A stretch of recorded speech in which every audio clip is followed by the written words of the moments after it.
Hello, I'm Jackie from Fellow in Los Angeles. And I'm Tobias, brand ambassador for Lyre's non-alcoholic spirits. And today we're doing a classic martini.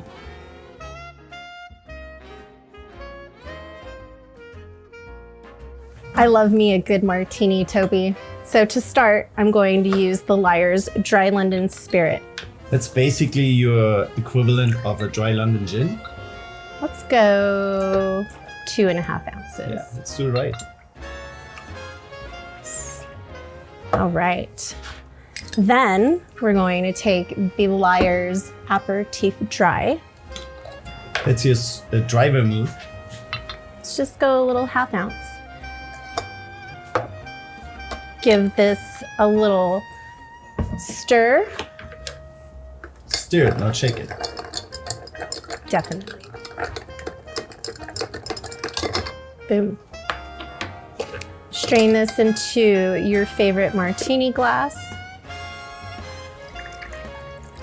And then you have the option of garnishing your classic dry martini with an olive or a lemon twist. Toby, what do you like in your martinis? You know, it's a classic. Let's go with the olive. Let's go with an olive. And there you have it. Just a simple classic London dry martini. For this recipe and more, visit lyres.com.